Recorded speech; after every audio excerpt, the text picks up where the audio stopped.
তা নমস্কার, আসসালামু আলাইকুম। প্রিয়াস, কেমন আছেন? আশা করি সবাই ভালো আছি।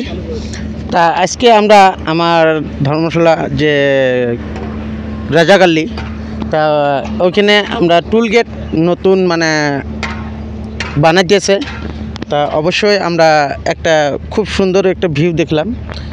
তা অবশ্যই যারা যারা জানবেন অবশ্যই তোমরা গেলে কমেন্ট বক্সে জানাবেন। আর ভীষণ সুন্দর লাগছে, আর বহুত সুন্দর সুন্দর কাজ হতেছে, ভিউটা বহুত ভীষণ লাগছে। তা অবশ্যই যারা যারা দেখেন নাই অবশ্যই কমেন্ট বক্সে জানাবেন। অবশ্যই যদি ভিডিওটা অবশ্যই ভালো লাগে তা তোমরা গেলে লাইক কমেন্ট শেয়ার করবেন, কমেন্টে জানাবেন যারা আরও ভালো ভালো ভিডিও বানার জন্য। তা সত্যি যদি আমার ভিউটা ভালো লাগে তা অবশ্যই তোমরা গেলে জানাবেন, কমেন্ট বক্সে জানাবেন।